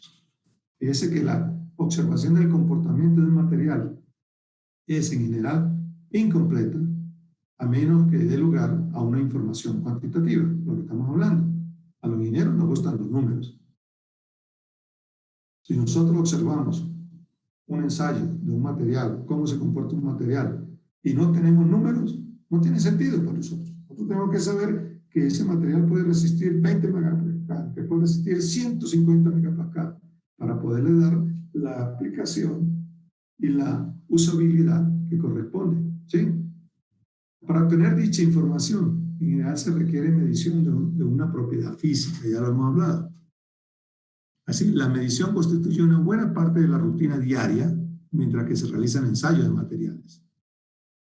Recordemos que medición es el proceso de obtener experimentalmente un valor cuantitativo que pueda ser razonablemente atribuido a una propiedad del material, a una propiedad, a una resistencia mecánica, a una conductividad térmica, a un aislamiento sonoro, a una resistencia al fuego, a una resistencia una resistencia química, a la permeabilidad del cloruro, y así sucesivamente, ¿sí? Entonces, ningún ensayo tiene sentido si no sacamos de ahí una información cuantitativa. Pero fíjense una cosa. Fíjense este cuadrito que está aquí a la derecha, superior. Suponga usted que una habitación cuyo suelo está cubierto de baldosas, tal como se ve en la figura, tomando una baldosa como unidad y contando el número de baldosas, medimos la superficie de la habitación, que resulta ser 30 baldosas. Esta tiene una superficie de 30 baldosas. Pero ahora cambiamos la losa y la hacemos un poquito más grande. Y entonces resulta que la superficie de la habitación tiene 15 baldosas, o sea, 15 menos. Entonces nos preguntamos, ok, pero ¿cuál es la superficie de la habitación? ¿Qué les hace pensar esto a ustedes? Necesitamos una unidad de medida común, tanto la que usó el señor que hizo esto, como la que usó el señor para podernos entender, comunicar, podernos expresar de la manera más apropiada. ¿Sí? Si yo voy a un proyecto de construcción, en una obra, y uno está usando unidades del sistema internacional y otro están usando unidad inglesa, ¿qué es lo que va a pasar? El colapso, la crisis. Porque esa incompatibilidad de unidades nos va a introducir errores y vamos a tener un fracaso. Así como en el año, no recuerdo, fue 2007, creo que fue, una sonda espacial que iba a Marte, $300 millones, llegó a Marte después de 2 años de estar cruzando el espacio, llega a Marte, se suponía que se iba a posar sobre la superficie de Marte, y resulta que cuando estaba posando, sencillamente se estrelló. Revisan qué fue lo que pasó, y los ingenieros no convirtieron las unidades inglesas a métricas, y el programa estaba para funcionar con unidades métricas. ¿Qué pasó? Que calculó mal la distancia que había y se estrelló, así de simple, y se perdieron $300 millones. Eso es errores muy comunes y muy típicos si no se cuida el trabajar con las mismas unidades para poder entender dónde estemos, en Francia, en Alemania, aquí en el Ecuador, donde estemos. Así que debemos de establecer una única medida para una magnitud dada, de modo que la información sea comprendida por todas las personas. Ese es el propósito general del Sistema Internacional de Unidades. La información sea comprendida por todas las personas. No es que unos trabajan en libras, otros no, eso no. Porque si no, eso nos puede llevar a errores y a pérdidas. Y a desastres también, ¿no? En el caso de la ingeniería civil. La idea detrás del sistema métrico es un sistema de unidades basada en el metro y en el kilogramo. Ese sistema métrico surgió durante la Revolución Francesa, imaginen ustedes, cuando se construyeron y depositaron dos estándares de referencia de artefactos de platino para el metro y el kilogramo en el Archivo Nacional de Francia en París en el año de 1799, o sea, 220 años. Ya. Hace 220 años existían luminarias allá en Francia que estaban pensando y se dieron cuenta que era necesario que tuviéramos referencias, que cuando hablaba de una superficie debería de ser en metros, para que todos no lo podamos entender, ¿sí? Y hablamos de una masa, una cantidad de peso, hablamos de kilogramos, para todos podernos entender, porque si uno usa una cosa y otro otra cosa, sencillamente no nos entendemos. Así que en 1799 teníamos el metro y el kilogramo. En 1946, o sea, casi 150 años después, este sistema crece a metro, kilogramo, ya tiene el segundo para medir tiempo y el amper para medir corriente. Y eso es lo que se llamó el sistema MKSA, M de metro, kilogramo, segundo y amper. En 1954 crece para incluir el Kelvin y la unidad de medida de candela, ¿sí? Y entonces se adopta ya en 1954 el nombre de Sistema Internacional de Unidades. Ya no es MKSA, sino Sistema Internacional de Unidades, que tenía como base ¿qué? 1 el metro, 2 el kilogramo, 3 el segundo, 4 el amper, 5 el Kelvin y 6 la candela. En 1971, o sea, 20 años posterior, se incrementa a 7 unidades básicas y se le suma el mol. El mol, el mol como cantidad de materia. ¿Sí? Ya el Sistema Internacional de Unidades, porque en 1954 se estableció, y luego en 1971 tenemos ya 7 unidades básicas. En el 2019, el año pasado, se redefinió el kilogramo. Una cosa importantísima de los avances de la física moderna del siglo pasado, a partir de 1900, cuando surge la física cuántica, y donde se da inicio a lo que es nuestra vida moderna, que hizo posible toda la vida moderna que tenemos hoy en día. Digamos que salimos de la caverna y estamos en este mundo moderno, pues gracias a la física cuántica y la física moderna. Y una cosa importante del Sistema Internacional de Unidades a partir del 2019, ya no tiene dispositivos guardados en el Archivo Nacional de Francia, ya no hay. Todo está definido en términos de los conceptos de la física cuántica. Por ejemplo, la masa está definida en términos de energía por la ley por el trabajo de Einstein, donde masa y energía están conectados y están conectados a través de la velocidad de la luz, ¿sí? El kilogramo está definido así, el segundo está definido también de una forma relativista y así, el metro, el litro, todo está definido en función de propiedades de la física que se establecieron gracias al desarrollo de la física cuántica y la física moderna. O sea que ya no hay un dispositivo que pesa 1 kilo, que es de platino y que se mantiene a temperatura X o Y en un sitio particular. No, ya eso está definido en términos mucho más avanzados. Así que el Sistema Internacional de Unidades en la actualidad está compuesto por 7 unidades base. ¿Y cuáles son? Lo mencionamos aquí: metro, kilogramo, segundo, amper, Kelvin, candela y mol. Esas son las 7 unidades base, que junto con las unidades derivadas forman un sistema coherente de unidades. Dentro de la comunidad del diseño y la construcción, la aplicación de las unidades del sistema internacional, junto con los valores numéricos preferidos, simplifican y aceleran los cálculos y facilitan todas las actividades de medición. O sea que ustedes desde ahora tienen que acostumbrarse sencillamente a usar el Sistema Internacional de Unidades y usar las unidades con su nombre y su simbología respectiva para que eso sea automático en su cerebro, porque si no eso les puede llevar a errores. SI simplemente significa Sistema Internacional de Unidades, es la abreviatura para la expresión en francés, Sistema Internacional de Unidades, según lo definido por la Conferencia General de Pesas y Medidas, ¿Sí? Fíjense unas definiciones que son básicas para entender todo esto. Magnitud. ¿A qué nos referimos con magnitud?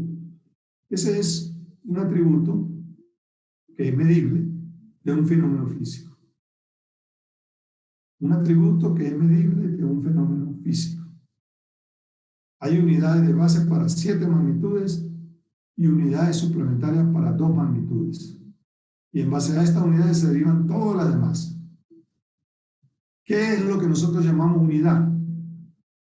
El valor de referencia de una magnitud dada, según lo definido por la resolución en París, o establecido en la norma ISO. En el sistema internacional existe solamente una unidad para cada magnitud. O sea, una unidad para cada magnitud. Para el peso, kilogramo. ¿Sí? Valor numérico de una magnitud expresada como el producto de un número y la unidad en la cual se mide dicha magnitud. 5 kilogramos es el valor numérico de una magnitud, que es el peso, por ejemplo. 50 megapascal tiene el valor numérico de la magnitud y tiene la unidad, que son megapascales, ¿verdad? Las dos en conjunto forman lo que sería el valor numérico del esfuerzo. ¿Qué queremos decir cuando hablamos de sistema de unidades coherentes? Un sistema en el cual las relaciones entre unidades contienen como único factor numérico el 1, ya que todas las unidades derivadas poseen una relación unitaria con las unidades base y suplementaria con suplementarias que lo constituyen. Ya vamos a ver un poquito más eso. Así, ¿qué es el Sistema Internacional de Unidades? Un sistema de pesas y medidas universal, coherente y preferido para el uso mundial y apropiado para las necesidades de la ciencia y la tecnología moderna. Es lo que hace nuestro lenguaje común, que nos podamos entender cuando hablamos de diseño, cuando desarrollamos tecnologías, cuando desarrollamos ingeniería. ¿Sí?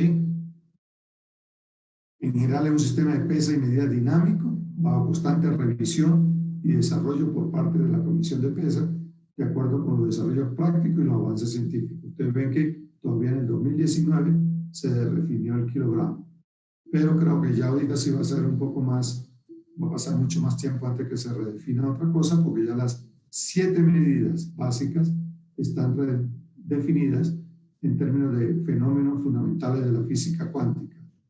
Ya no creo que haya modificaciones a eso. Lo que puede ocurrir es que se le sume una unidad básica más, pero no creo ya que existan más modificaciones. ¿Cuáles son las características de ese sistema internacional de unidades? Que existe solamente una unidad reconocida para cada magnitud física. ¿Sí? A cada unidad se le puede añadir un conjunto de prefijos. O sea, nosotros decimos kilogramos, 1000 kilogramos hacemos toneladas, hacemos megagramos, o vamos en dirección más pequeña. Ya la vamos a ver en la tabla. Debido a su importancia práctica para algunas magnitudes, esta ha permitido emplear un grupo específico de unidades no pertenecientes al sistema internacional. ¿Es esto interesante? En la práctica se ha impuesto el uso de algunas cosas y se permite, pero no pertenece al sistema internacional. Ya vamos a ver algunos ejemplos de esos. Aquí está un dibujito que ilustra el sistema internacional de unidades. 7 unidades básicas, 2 unidades suplementarias. De estas 7 y de estas 2 se derivan 24 unidades que son derivadas. ¿Sí? De estas 24 hay 20 que tienen un nombre especial y hay 4 con un nombre genérico. Ya la vamos a ver. ¿Sí? Estos son los factores, los prefijos que se le pueden agregar, ya sea tera, giga, mega, kilo, mili, micro, nano, pico. Ya sea que sea, esto es 10 a la 12 hasta 10 a la menos 12. Y aquí está una primera tablita. Longitud, el metro.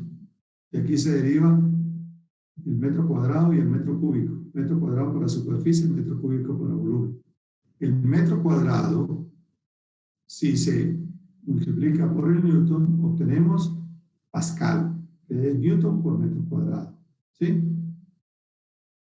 Si aquí tenemos kilogramo, el kilogramo, por ejemplo, lo multiplicamos por la aceleración, que es metro por segundo cuadrado, tenemos el newton. ¿Sí? El newton lo multiplicamos por la distancia, que es el metro. ¿Sí? Newton por metro me da joule, que es energía, trabajo, cantidad de energía. Entonces ustedes pueden ver aquí las 7 unidades básicas, 1, 2, 3, 4, 5, 6, 7. Una primera derivación, ¿sí? Y luego unidades derivadas con nombre específico. Por ejemplo, este es el pascal, que es newton por metro. El newton, que es kilogramo por metro segundo cuadrado. Actividad radiactiva, que se llama el becquerel, es 1 sobre segundo. El Hertz, que se refiere a frecuencia, ¿sí? Weber, que es flujo magnético. Inductancia, la carga eléctrica, el coulomb, la capacitancia eléctrica, ¿sí? Y así sucesivamente. Sin embargo, observen ustedes las dos que están al final de la lámina. Dice unidades suplementarias del sistema internacional, el radián y estéreo radián.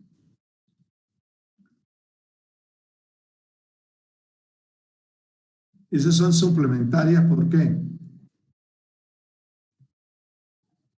¿Qué les llama la atención a ustedes del radián con respecto a cualquiera de las otras unidades que están allí?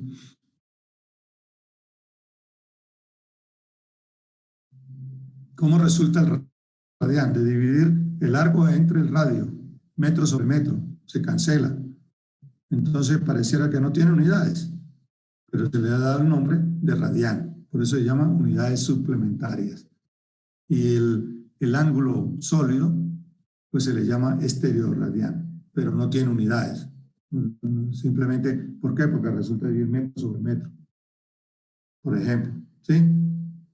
Aquí está metro sobre metro, ¿eh? En un ángulo plano y un ángulo sólido. Sin embargo, se le da el nombre de radián y estereoradián. Esta es más o menos la misma tabla anterior. Tenemos la unidad de base, el sistema coherente de unidades derivadas sin nombre especial, o sea, el volumen simplemente se expresa en metro cúbico, el área en metro cuadrado, velocidad metro por segundo, aceleración metro por segundo cuadrado. No tienen ningún nombre especial.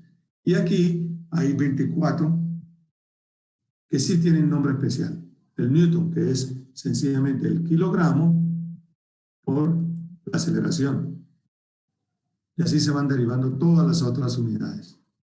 Esto constituye sencillamente el lenguaje común que nosotros tenemos que aprender a usar y a hablar para no introducir errores ni equivocarnos. ¿Cuáles son los más relevantes usados en ingeniería? Lo que se refiere a longitud, a masa, a tiempo, corriente eléctrica, temperatura, finalmente expresado en Kelvin, cantidad de sustancia, que es mol, ¿sí? E intensidad luminosa en candela. Usamos el ángulo plano en radián y el ángulo sólido en estéreo radián. Y aquí está un conjunto de unidades que tienen nombres específicos, pero todo eso está expresado en el producto de las unidades básicas del Sistema Internacional de Medidas. Y este es el símbolo específico que tiene y este es el nombre específico. El Henry, por ejemplo, es Weber por ampere, que es una unidad de flujo magnético. ¿Sí? El ohm o Siemens, que es la conductividad. Ampere sobre voltaje o 1 sobre ohmio. ¿Lo ven? Y en el Sistema Internacional de Unidades se expresaría así. Así podemos seguir, ustedes pueden explorar un poquito más de esto.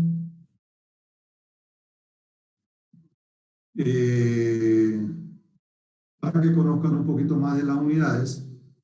El uso de ellas es lo que les va a enseñar a ustedes, digamos, lo va a adherir más a la práctica de usar estas unidades. Fíjate, estas son unidades que no pertenecen al sistema internacional, pero que son relevantes para la construcción. Por ejemplo, el volumen, expresado en litros. El litro no pertenece al sistema internacional de unidades, pero que se acepta, porque en realidad un litro es igual a 10 a 0,001 metro cúbico, o sea, a una milésima de metro cúbico. ¿Sí? Y se puede utilizar como un prefijo de la palabra mili. El sistema, la masa, la tonelada métrica, el tiempo, Intervalo de temperatura en Celsius. Un Celsius es aproximadamente igual a un Kelvin. El ángulo plano, todo esto son específicas de la industria de la construcción que se permiten, pero que no son del Sistema Internacional de Unidades. También se utiliza la hectárea, fíjense que es 10.000 metros cuadrados. La energía, el kilovatio, ¿sí? Y la velocidad de rotación, que son revoluciones por minuto, por ejemplo, también se usa. No son del Sistema Internacional de Unidades, pero se permite usarlo así. En realidad, es fundamental seleccionar correctamente las unidades a utilizar en el cálculo y la construcción de edificios y estructuras en general, y en la documentación técnica a fin de minimizar errores y optimizar la coordinación entre los diferentes grupos y sectores dentro de la comunidad de la construcción.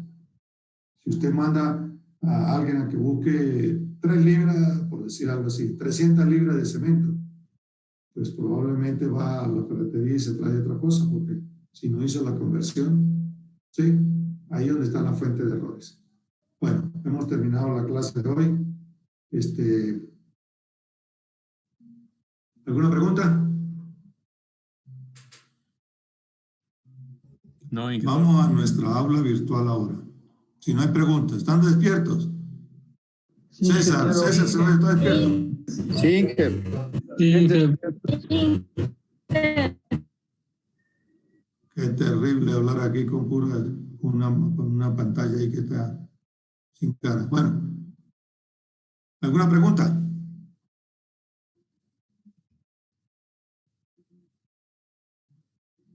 Dígame, Oscar, tiene el micrófono desactivado. No, Inge, no tenemos. Bueno, de mi parte no hay preguntas. ¿Sí se entendió, Oscar? Sí, todo entendido, Inge. Está bien. Yanine, ¿qué pasa con ustedes? Dígame. ¿Están quietos ahí alzando las manos, las dos manos? A ver, ¿qué quiere? Dígame. Janine dijo, yo no estaba alzando la mano, pero no tengo ninguna duda. Todo estaba muy claro. Ok, Jocelyn. Jocelyn Guamán. No, Inge, ninguna duda. Uy, pero ustedes están muy inteligentes hoy, agarraron todas así tan rápido. Jocelyn 2. Hay 3 Jocelyn, Dios mío. No, Inge, ninguna. Todo claro. Ok, Jocelyn 3. No, Inge, ninguna duda. Uy, pero estoy sorprendido, ustedes están brillantes hoy. Pedro, ¿qué dice Pedro? Pedro seguro tiene alguna pregunta. No, Inge, más bien muy buena explicación. No. Ok, Buena pregunta. vamos a ver la clase virtual, el aula virtual para explicar algunas cositas allí. Ok. Déjenme ver dónde está mi aula virtual. Está por aquí. ¿Ustedes la están viendo en pantalla o no? Sí. Inge.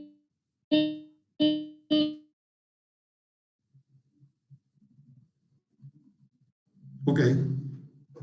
Es el aula virtual. A ver, déjeme ponerla en el modo de estudiante para ver lo que... Bueno, así también. No he incluido los sílabos de acuerdo al compromiso porque todavía no lo he podido imprimir del SICOA, pero ya ustedes lo vieron eso. Aquí hay información general sobre el desarrollo de las prácticas, instrucciones para el desarrollo de las prácticas, estructura del informe, nombre de los archivos del informe de práctica, cómo lo deben de dar el nombre. No se van a recibir nombres que sean producto de la creatividad de ustedes, ¿sí? Aquí hay una guía de cómo usar el Zoom. Déjeme quitarle esta opción de edición de aquí. Me salí, perdón. Ya vuelvo.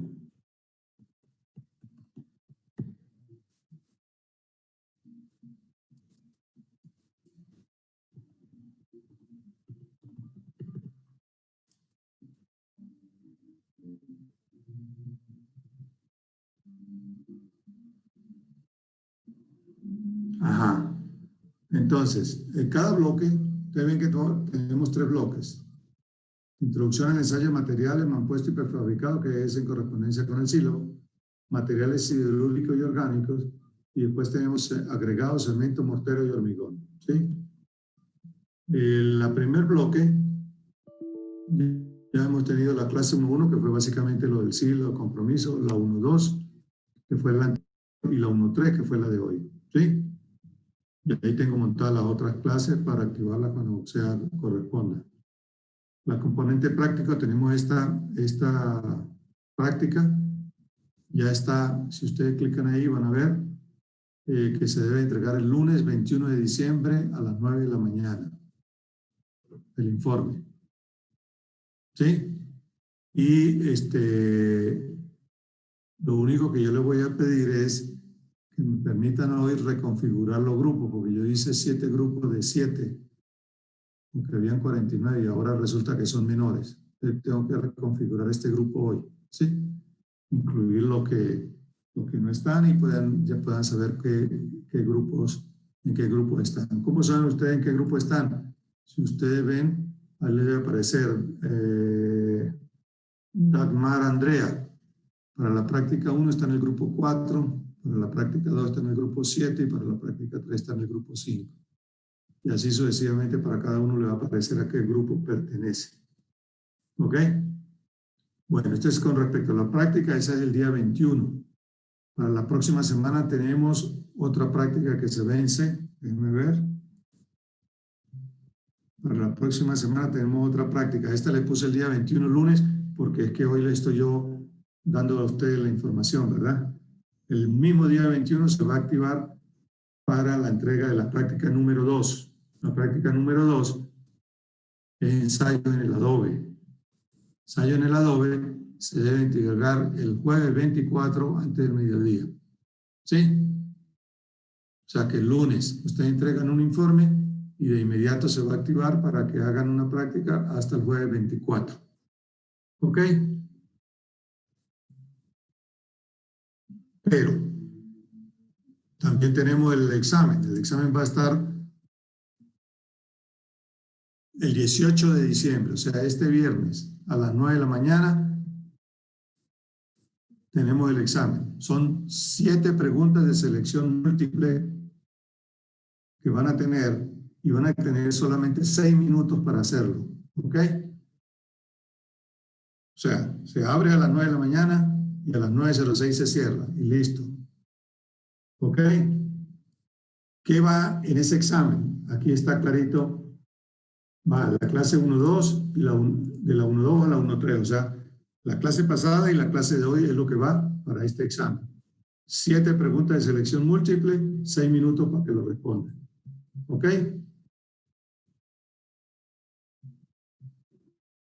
Ingeniero. La próxima semana, fíjese que este examen está para el viernes, ¿verdad?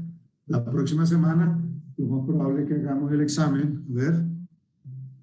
La próxima semana, lo más probable es que hagamos el examen el mismo día, miércoles o el mismo día jueves, sobre la clase de ese miércoles, nada más.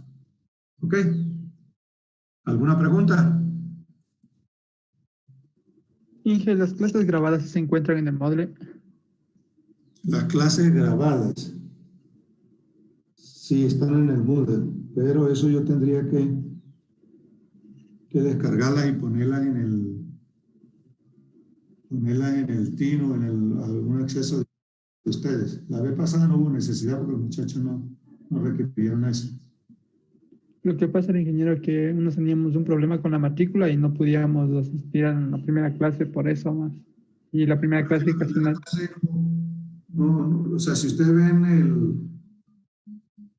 a ver, le voy a compartir otra pantalla aquí. ¿Qué ven en pantalla? ¿Ven un archivo Excel? Sí. Exacto. Entonces, este es todo el plan de actividad que tenemos bien organizado.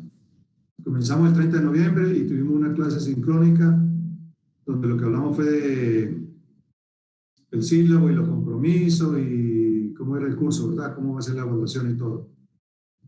La semana pasada que vimos la otra clase que fue sobre metrología, medición y cosas de estas, ¿sí?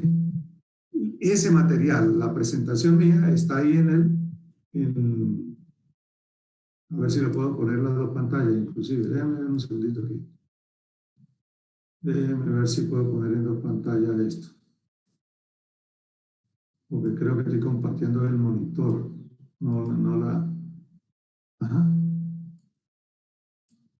Ahí ven las dos pantallas. Sí, Inge. Perfecto. Entonces, Juan, presta bien atención. Mira, la 1.1 que tú ves aquí es esta clase. ¿Sí? Que fue el sílabo y compromisos. La 1.2 es esta clase, que fue la clase pasada. Está todo el material ahí, en PDF. ¿Sí? De ese material es que yo saco las preguntas para el examen que van a hacer el viernes. Este examen que va del 1.2 a 1.3, que sería 1.2 a 1.3. Y la práctica que la llamo 1.4. ¿Sí? ¿Sí se entiende o te lo explico mejor? Por ejemplo, la próxima semana vamos a tener la clase 1.5, ¿verdad? De esa clase vamos a tener el examen 1.5, del material ese que ya está aquí. Si ustedes lo ven aquí, medio tenue, porque todavía no lo he habilitado. ¿Sí? Todo el material, las preguntas salen del material que está aquí. Yo no pregunto otras cosas, no me pongo creativo ahí con ustedes a preguntarle otras cosas, sino lo que está aquí. Y de ahí es donde van a salir los exámenes. Todos estos son los exámenes que van a presentar, mira. Ahí están. Y ahí está el material. El 1.7, 1.8 y así sucesivamente. Ya están programados aquí, mire. Cada semana vemos una clase, se hace la práctica y se hace un examen.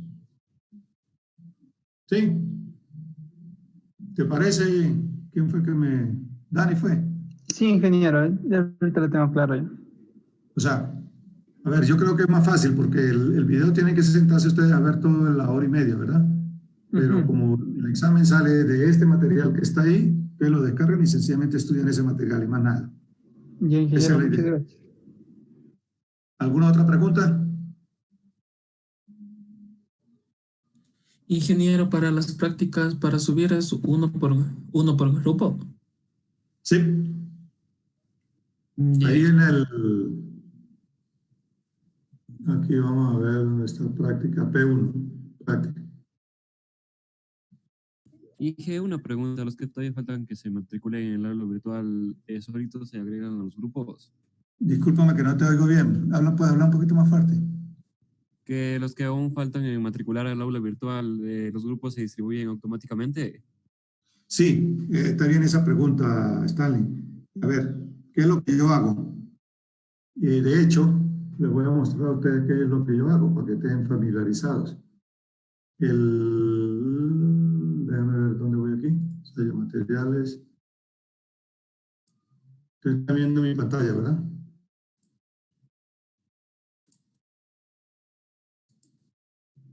Aquí están los grupos, ¿ves?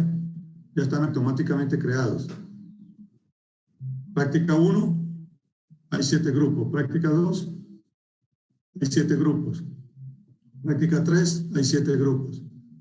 Como hay gente que yo eliminé y estuve depurando, por eso es que el grupo 1 tiene hasta ahora 6 integrantes, el grupo 2 tiene 4, el grupo 3 tiene 5.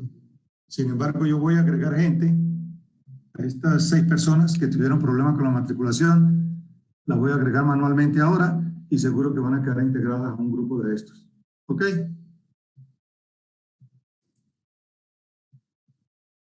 ¿Está bien, Stanley? Sí, Inge, muchas gracias. Eso se hace aleatoriamente, ¿no? O sea, cada práctica, yo le digo al sistema que me seleccione, me arme 7 grupos con 7 personas aleatoriamente. Yo no le digo a él, este grupo, esta persona para este grupo, no. Eso se hace aleatoriamente. ¿Por qué? La idea es que entre ustedes trabajen, que ustedes trabajen más, se conozcan, se vayan conociendo más y vayan aprendiendo entre ustedes qué es el potencial que tiene cada uno de ustedes y qué cosas pueden ser interesantes de cada uno de ustedes. ¿Sí? ¿Estamos bien? Sí. ¿No hay más preguntas? No, Inge. ¿Qué le pasa, Jocelyn Guamán? Nada, Inge. Así como, no, Inge. No. Oscar. Inge. Estamos bien, está todo claro entonces, ¿no? Sí, ingeniero, todo claro. Toda la información de la práctica está ahí. Las instrucciones para la práctica, la estructura del informe, cómo darle nombre a los archivos, tienen que pasar a PDF. Eso lo van a subir según la hora y han permitido allí. ¿Sí? El material del cual ustedes van a usar para estudiar está aquí. No se me pongan creativos y no me pongan a inventar otras cosas. ¿Sí? Los videos. Sí, dime, Jocelyn. Para hacer la práctica, ¿en qué consiste? O sea, ¿qué debemos hacer? No te entendí. Para hacer la práctica, ¿en qué consistiría? Bueno, tiene que leer todas las instrucciones que están ahí, Jocelyn. Una parte es que tiene que observar los videos que están allí. Otra parte es que tiene que responder las preguntas que se le hacen allí. ¿Sí? Y otra parte es que tiene que escribir la respuesta a esa y armarla en un informe que tiene una forma muy particular de ser. Toda esa información está allí. El que no siga las instrucciones, asegúrese que no le voy a calificar y le voy a colocar su 0 en eso. ¿Ok? Que ni pregunte, pues. Tiene que seguir todas las instrucciones que están allí. ¿Está bien? Sí, Inge, gracias. Si no hay más preguntas, terminamos la clase porque ya se viene la otra clase, creo.